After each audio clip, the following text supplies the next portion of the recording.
Welcome back, everybody. AI is everywhere these days. But I was reading this article on Tom's Hardware, and it got me thinking about something we don't always talk about. How much energy AI actually uses. Yeah, that's a big one, isn't it? It's kind of hiding in plain sight. Totally. So this article, get this, claims there might be a way to cut AI's power use by like 95%. 95%. That's a pretty big claim. Right.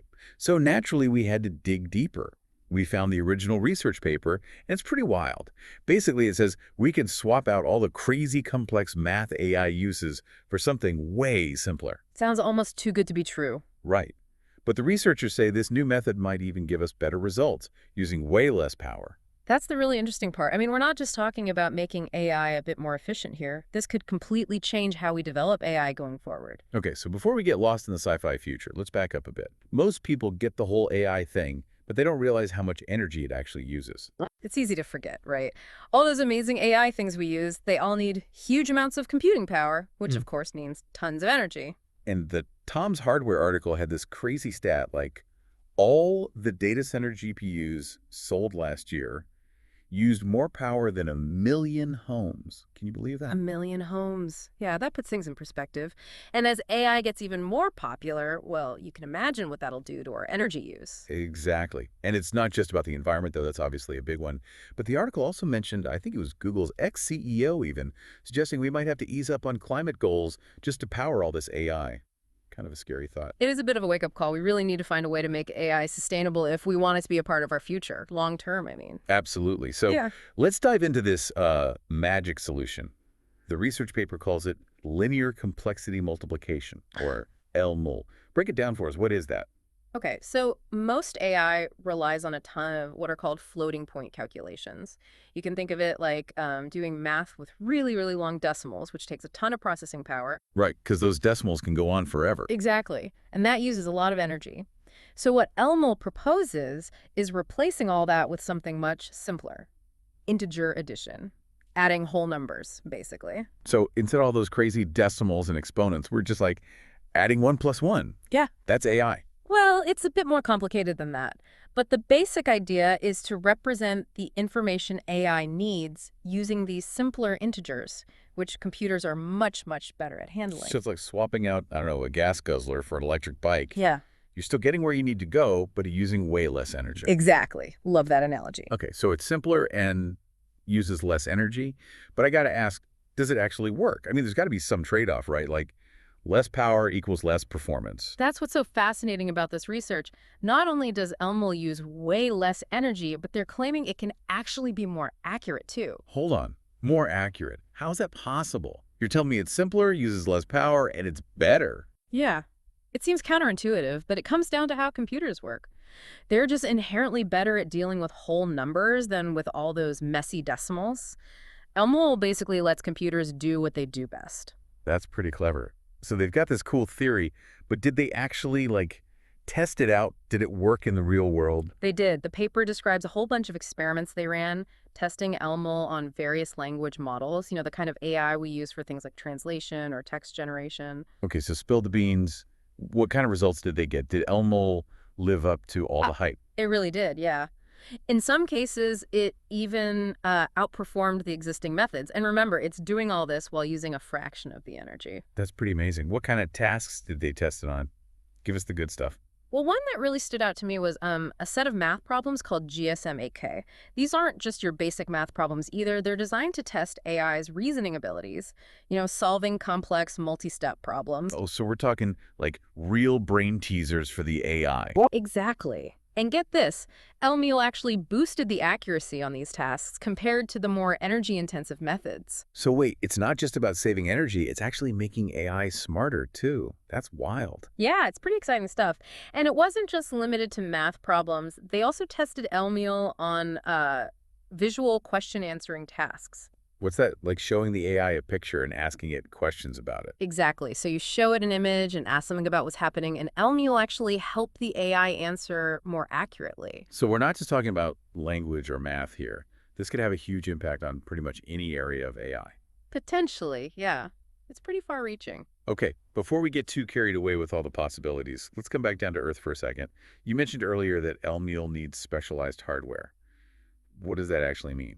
Right, so the computer chips we use today, particularly the GPUs, they're all built for those complex floating point operations we talked about, all those long decimals. Right, because that's just how AI has always worked. Exactly. But L-Mul, well, it's a different animal. It's all about integer operations. So to really get the most out of it, we'd need to design chips that are specifically optimized for that kind of math. So it's not like we can just update our computers and suddenly everything's running on L-Moon. Not quite, no. It'll take some time. Chip manufacturers, software developers, the whole AI research community, everyone needs to work together to really make it happen. Okay, so while we wait for the hardware to catch up, let's have some fun and do some future gazing. Mm. What are some of the potential applications of L-Mul, if it does become the standard?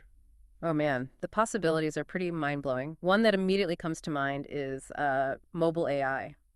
Right, because right now all the serious AI stuff happens in those massive data centers, right? Exactly, because that's where all the power is. But imagine if we could run powerful AI models directly on devices like smartphones or even tiny sensors using Elmo, it would open up a whole new world. So no more relying on the cloud for everything AI. That'd be huge. Absolutely. You can have truly intelligent personal assistants, real-time language translation, super advanced image recognition, all happening right on your device without killing your battery in an hour. That would be incredible. No more lag, no more privacy concerns. What else? Well, think about scientific research. Scientists could run their complex simulations, analyze huge data sets, all on their own computers without needing access to some massive supercomputer. That'd be a game changer for so many researchers. Oh, yeah. And let's not forget about the environment. If we can drastically cut down the energy AI uses, that's a massive win for sustainability. Less energy means less reliance on fossil fuels, a smaller carbon footprint for the whole tech industry, really. That's huge. But it's not just about doing the same things with less energy, right? El-Mul could also enable us to do things with AI that we can't even imagine right now because of those energy limits. Absolutely. Think about like AI-powered medical devices that can diagnose diseases in real time, personalized education tools that adapt to each student, smart cities that optimize energy use across, well, the whole city. It's like the possibilities are endless. Exactly. If energy isn't holding us back anymore, who knows what we can achieve with AI? It's pretty exciting stuff. Okay, so we've talked about the benefits, the technical hurdles, the whole 9 yards. But let's bring it back to our listener for a second. What does all this mean for them? What can they actually do to support this move towards more sustainable AI?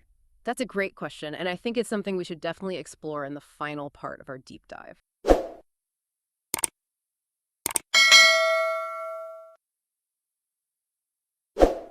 Welcome back to our deep dive. We've been talking all about how much energy AI uses and this potential solution called L-Movie that could really shake things up. Yeah, I mean, it's a pretty big deal if it all works out. For sure.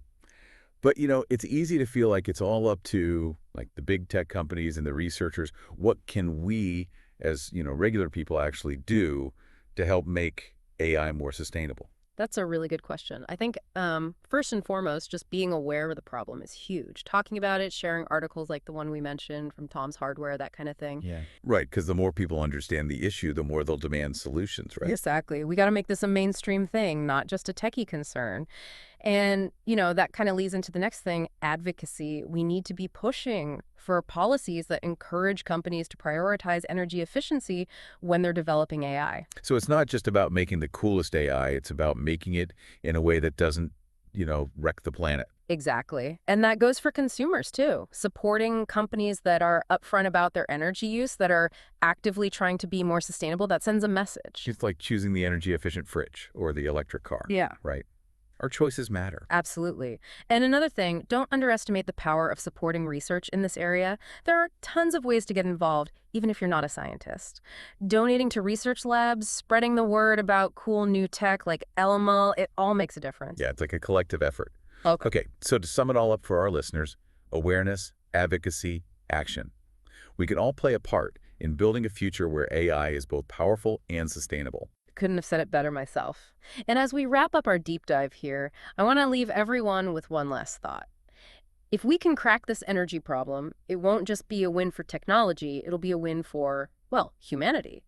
Think of all the amazing things we could achieve with AI if we didn't have to worry about the environmental cost. Wow, that's a pretty inspiring note to end on. It's been an amazing journey exploring the challenges and potential solutions to AI's energy hunger. Thanks for joining us on the deep dive, and we'll catch you next time.